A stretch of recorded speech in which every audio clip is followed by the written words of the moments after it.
Welcome along to this evening's Off the Ball. We've got a packed show ahead between now and 10 p.m. John Giles is with us, as he is every Thursday, around about 7:30. We're going to be talking about the managerial merry-go-round in the Premier League. 3 new bosses in charge, including an unusual one for Dean Smith, who will go up against the same team with different sides in successive games. After he was sacked by Aston Villa, he'll be in charge of Norwich against Southampton this weekend, the team who ended his tenure with Villa. We'll also be talking about Steven Gerrard's era beginning at Aston Villa, and Eddie Howe at Newcastle. Will he be the transitionary manager there, or can he lay his own stamp on St James's Park? Just 14 points between Max Verstappen and Lewis Hamilton. 3 races to go, 78 points to play for in the Formula 1 title race. Rebecca Clancy will join us just after 8 o'clock to look at the first ever Qatar Grand Prix, which is up this weekend. We'll be talking rugby with Fiona Coughlin as well in the 8 o'clock hour, and then we've got a great football show planned. The voice of FIFA 22, Stuart Robson, will be along to talk about Arsenal's upturn in form and their big game with Liverpool on the Saturday Night Football in the Premier League. And then Tim Vickery will join us. Argentina, the current Copa America champions, are going to the World Cup next year after a pretty ill-tempered 0-0 draw against Brazil during the week. Delighted to say, on the news round, we've got Richie McCormack with us. Richie, how are you getting on? You will. How are you? Yeah, I'm good. Ronan Mullen, ahead of a big weekend of boxing. We'll be talking about Jason Quigley in a few minutes, is here with us as well. How are you, Ronan? All's good, Will. Can I kick you off, Ronan, with something that basically there's 2 anniversaries that we're talking about on the show tonight. You've got, the guys talking about a bit last night too, 16 years ago today was the Rod Little rant by Eamon Dunphy, when the game should have been looking forward to Liverpool against Real Betis, but it was entirely, the full hour was talking about Roy Keane's departure from Manchester United. And also one of the real nadirs of Irish football, the Stade de France and the Thierry Henry handball took place this day back in 2009.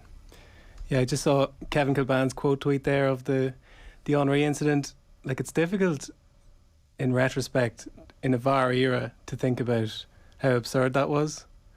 Like, just if you had to guess, how many referrals do you think they would have to do? How many look backs at the replay would they do for the Henry handball now? I think they'd have to do 3 or 4 just to make it seem as if they're doing their job properly. But like, basically everyone on the pitch, everyone watching from the wide angle could see it immediately. So whoever the VAR was back in 2009, if we're going back in time, wouldn't have had a difficult job there. It's one of those, Ronan, which is kind of for those who argue, I like the drama in football, keep it around. But if VAR had been around in 2009, we were going to South Africa. That's it. And like, if ever a smaller nation, quote unquote, we're a big nation, Will, you know, in our own mind's eye, but if ever a team was going to get jobbed by VAR, that would have been the prime example to do it, like proper Bret Hart against Shawn Michaels. Do you know, like, no, don't mention the war. Do you know what I mean? Like, it would have been so brazen to just be like, oh, the technology broke, we didn't get to see it. So yeah. Well, to be fair, like there is a modern day example. Like we saw after the World Cup qualifiers, was it last week or this week, when Portugal missed out, obviously enough through the last round of games. The goal line tech in Serbia. The goal line tech in Serbia, like they have every reason to be just as up in arms, like especially if they don't qualify through the playoffs. I mean, they saw what was a legitimate goal, albeit from one of the least likeable people in the entire world, not given, even though it was, through all the replays, quite clearly over the line. And because of that, as much as losing against Serbia and only drawing against Ireland at the Aviva, like they have to go through the playoffs. And what was that's almost more egregious because they only brought in VAR halfway through the qualifying campaign. So half the campaign grand, half the campaign not grand, and that is the one standout moment for them. So it's almost, it doesn't have somebody directly cheating as the French incident did, but it's almost as maddening, I'd imagine, for Portuguese listeners if there are any out there. No quicker way to tell people the games don't matter than by saying, we don't have VAR at this. Like early rounds of the Carabao Cup, we don't need it. We don't need it. Same with the Europa League qualifiers and now the Conference League qualifiers too. It was like, we only bring them in the last round. Like those first few rounds that you're playing, don't worry about it. We don't need to bring VAR in for this. Michael Owen would be all for that, Will. He wouldn't. Sam Marino and these guys don't deserve VAR. You got to earn your right to VAR. The thing that killed me as well, slightly, Richie, about these qualifiers which are coming up for the World Cup, the seeding, which I saw like last night after the last round of games were completed. Like, a lot of the fun is removed by the fact that quite a few of the big teams are going to be on one side of the draw, particularly for the European section. Like, I wanted all sorts of nonsense and Portugal to draw Italy here. Yeah, I think I think we could see, or Italy can't get Portugal, but yeah, like the seeding of it is is irksome because you want a little bit more randomness to it. It kind of shows you what we lost. I mean, we're talking about anniversaries. Like yesterday was the 28th anniversary, was it? 93, yeah, of that famous night in 93 when Ireland, of course, got qualification for the 94 World Cup up at Windsor Park, but also England made a hames of things in San Marino. And then you had Wales through the Paul Bowden penalty, missing out on qualification by a hair's breadth as well, and France conceding in the last minute to Emile Kostadinov at the Parc des Princes. And that night was the last night that we'd ever gotten of that drama, because it was the next round, essentially, the next qualification campaign for Euro 96, when playoffs were first introduced with ourselves and the Dutch, that kind of night of drama is completely gone now. And it's like, it's hard to explain to younger listeners or a younger audience just how much was on the line in one night of football across the 17th of November 93. So for all these like playoffs and second chances to qualify and narrower and narrower routes for teams like ourselves, it just shows what we've kind of lost through one part, the UEFA kind of looking after the big boys, and secondly through the expansion of Europe. But that night, if ever there was a night that was made for a multi episodes 30 for 30 documentary, it's the 17th of November 93, because there's just so much going on that night, and we'll never see it again because of these playoffs. Just while we're relitigating stuff, well, should remind people, and on the note of seeding, Shay Given back in 2009 was condemning, I'm reading an article from The Guardian 12 years ago, where, do you remember seeding was brought in at the last minute? Literally before a draw took place. Literally before the draw took place. It was for France. Yeah, and it was as if, to go back to our earlier point, they were trying to navigate France. They'd just been to the final of the 06 World Cup, so it would have been a travesty if they missed out in 2010. So, yeah, what made it sweeter though was, you have to remember how badly France mucked up in that World Cup in South Africa. I mean, they imploded on a really biblical scale, and I was in France for the entire duration of the Raymond Domenech overseen World Cup, and just didn't stop laughing throughout their 3 group games. It was absolutely marvellous, and had like a wonderful air of schadenfreude throughout the whole thing, which was rarely justified, but in this case absolutely was. But yeah, to be in France and watch them implode as they did with that player revolt against Domenech, etc., was just glorious stuff altogether. Patrice Evra loves this game, but not when he's revolting against his own manager in the back of the bus. But yeah, Domenech is a pretty hilarious character. That whole incident, a different section of the squad kind of rounding against Domenech and holding meetings on the training pitch about how they're going to out. Like, there's just superb, and all from you just kept coming back to it. Well, lads, he's wouldn't have to go through this if he weren't cheating to get there in the first place. Well, that could be a 30 for 30. Definitely a few options here for 30 for 30s. Ronan, we were talking earlier about what a difference, let's say, the very slick treatment of Formula 1 got with Drive to Survive. We're talking to Rebecca Clancy next hour. It hasn't quite brought you, I think, in as a Formula 1 fan just yet, but there are plenty of recent converts just purely because this documentary gives such an interesting window into the sport. That's it. Like, I kind of existed in this in-between period where it was obviously huge in the 90s and then not so big at all when I was really getting into sport, and my friends, contemporaries, were not into it at all. And now, rarely do you see a sport taken up quite late in life. Like, do you know what I mean? As in, normally if you've got such a fervent passion for something, you've developed it maybe in your teens or something, whereas there's people in their 20s, 30s, 40s who are newly engaged with this and can literally tell you minute details about grid positions and all this kind of stuff. I'm just like, what? The documentary makers, and Emmy's not enough. What these guys have done for an entire sport, they should be getting commission and a sizable fee, I would say, if they're getting a percentage of F1 earnings. But yeah, I can't. There's no comparison in terms of what a documentary's done for sport. There's nothing on par with it. It kind of shows what is capable of happening when you have that level of openness. Well, I know it's controlled openness, but you have that level of openness to a sport, because I think it was part of it certainly helped the rise of mixed martial arts when UFC would have the Ultimate Fighter reality series, and they'd also have their unrestricted series online, which kind of gave a look behind the scenes and under the fingernails of the thing, and wasn't just what went on in the ring. They gave a fuller sense of the people that are involved in participating in these, whatever your thoughts on mixed martial arts might be. But they did that as a marketing tool just superbly well. And similarly, Drive to Survive, whether intended or not, has worked as a brilliant marketing strategy for Formula One to bring in people who are, I guess, agnostic towards and have become agnostic towards Formula One, because like it was raking in viewers back in the day. It's one of these sports that hasn't been helped by its move to pay TV pretty much exclusively. I know it's not entirely so, but pretty much. But yeah, for Drive to Survive and for the stuff surrounding the UFC, it's brilliant to bring people on board. It kind of brings us back to what we were talking about before, I think, on the show, where if you're saying like stuff in the dressing room should become more and more available, because it just makes it just adds a little bit more. And the whole thing of footballers' Twitter accounts being complete chasms of nothingness, like Ruben Diaz tonight was like advertising cryptocurrency and giving people special offers on whatever crypto nonsense that they're advertising at the moment. Like that's not what people want from footballers. People want to see footballers engaging in football and talking to each other. They don't want that kind of guff, and it's what Drive to Survive, I guess, gives people. Yeah, for all the textures on 53106 here pointing out that it was level at the Stade de France at the moment that the goal went in. I've every faith Ireland would have won on penalties had the game finished up 0-0, and they would have qualified for the World Cup itself. The news round tonight is brought to you by Gillette, proud sponsors of Movember. Gentlemen, start your razors. We're going to start the news round, Richie, with one of the real heroes of the Solheim Cup, Leona Maguire, who is going really well today. Yeah, really good day for Irish golfists. Leona Maguire 3 shots off the lead after her opening round of the LPGA Tour Championship. The Cavan golfer opened with 4 consecutive birdies. She hit a blip at the 9th where she bogeyed that one and eventually signed off on a 5 under par round of 67.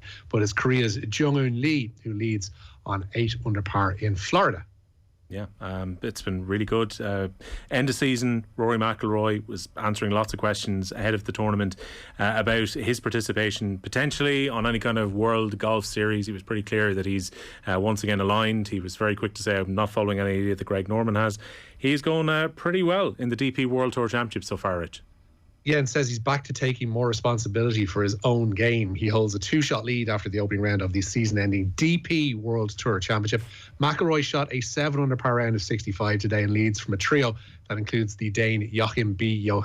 Hansen. Shane Lowry is 3 under par. He shot a 69 today, while Lowry is hoping to follow last month's CJ Cup win this week in the desert. I'm a big boy now. I've been around the block a bit. And if I have problems or struggles, or I should be able to sort them out myself.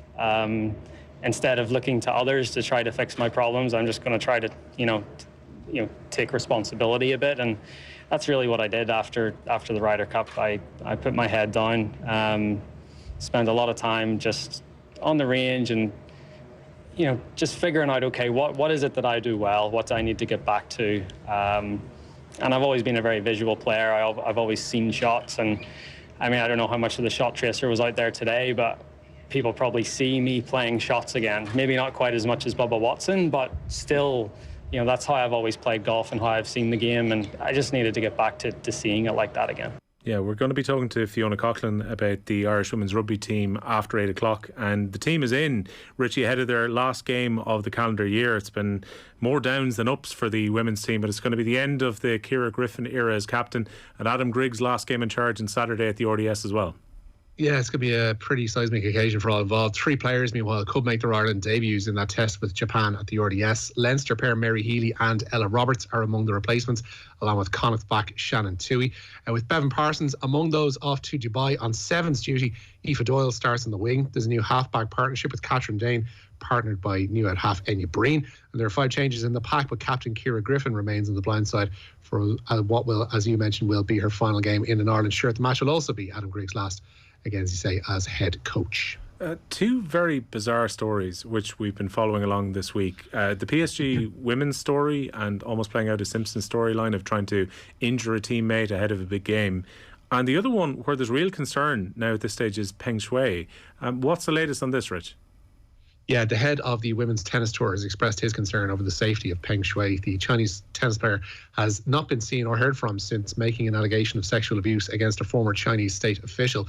An email to Steve Simon yesterday claiming to be from Peng calls that allegation false and claims that she was safe and well. But the WTA chairman says that mail has only increased his concerns about Peng's safety. Plenty of people getting involved in this. You might imagine Naomi Osaka adding her voice to things. Novak Djokovic did too.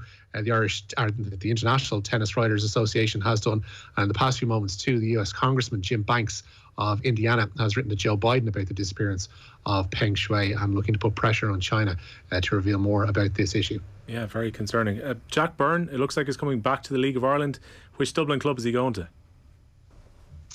Shamrock Rovers. He's on the verge of a return. He's on the verge of the return to the hoops, which will coincide, it seems, with their trophy presentation tomorrow. The midfielder's been a free agent since September when his contract at Apoel Nicosia was cancelled. He only made 5 appearances for the Cypriot club. He spent 2 years at Rovers, and pretty successful ones at that, before his move to Cyprus. Ronan Mullen, Dundalk supporter. You've had plenty of pain with Jack Byrne over the last few years. Well. It's huge for the League of Ireland to get him back, though. I mean, this is a guy who has lost nothing of his talent in the few months he's been away. I know he's coming back as Chris Shields has left the league, so, doesn't have to deal with that anymore. But I hope Rovers give him a guard of honour when he comes back. He's earned it. But, he's a top player. It's just the misfortune of how things have panned out in terms of career moves, which some of them seemed quite shrewd early on, like when he chose to go on to the continent, as it were, and play that kind of technical side of football. Then a highly technical player like himself in the lower leagues in England, difficult.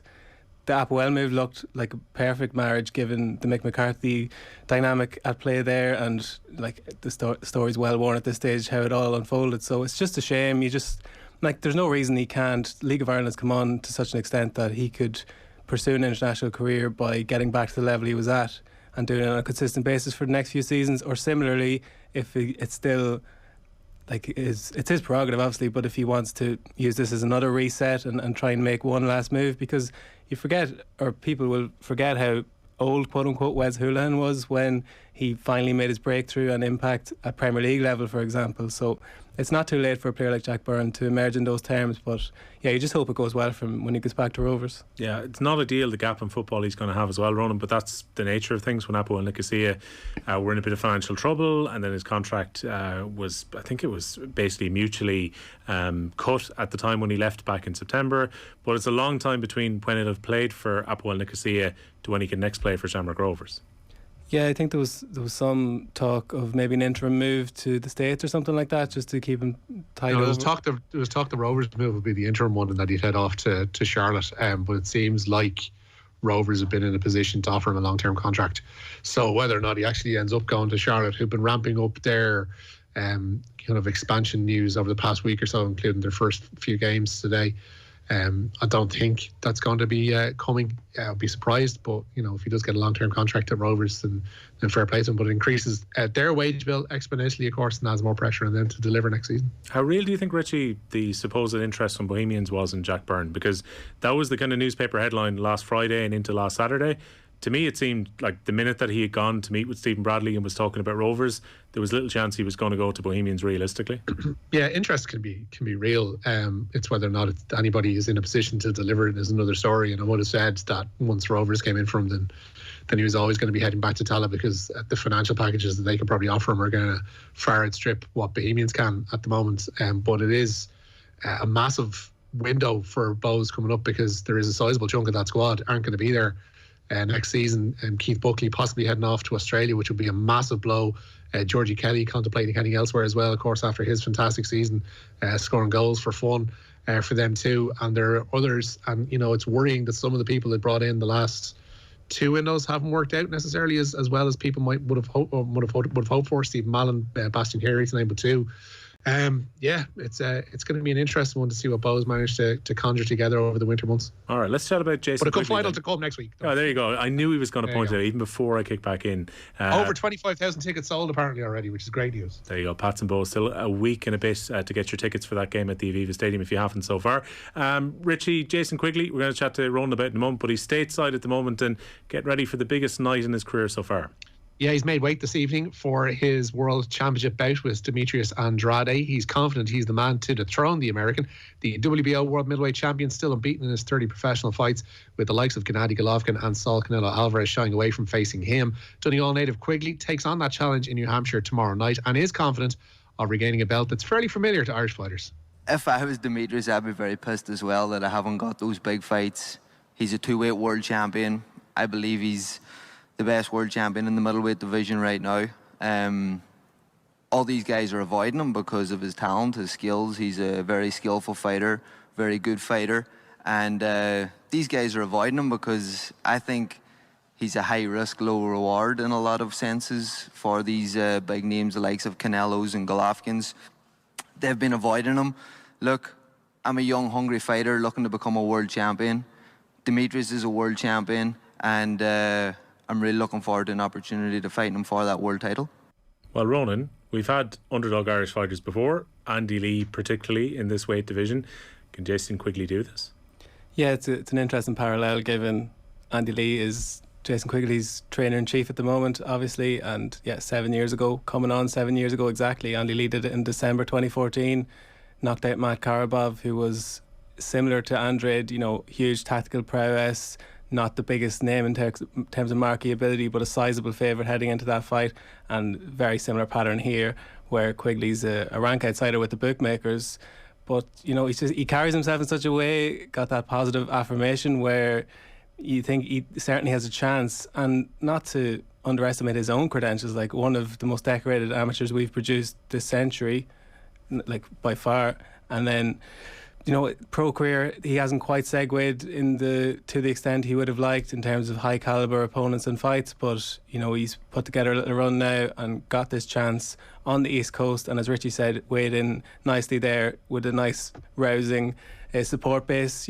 It's 30 miles from Boston or something, Manchester, New Hampshire, so he'll have good support there, and if all those pieces come together, he can certainly give Andrade a good fight, and you just hope he can do it, because you think of that Andy Lee night and you're like, I can't remember many occasions where I was more happy for someone to have accomplished their career goal. And similarly for Quigley, I think all Irish sports fans would be delighted if he can get the job done tomorrow night. Yeah, couldn't have a better man in his corner in Andy Lee to try and prepare him for that WBO middleweight world title fight. Cheers to Ronan, and cheers to Richie on the news round. Time for a competition. Your chance to win big. News Talk's Cash Machine.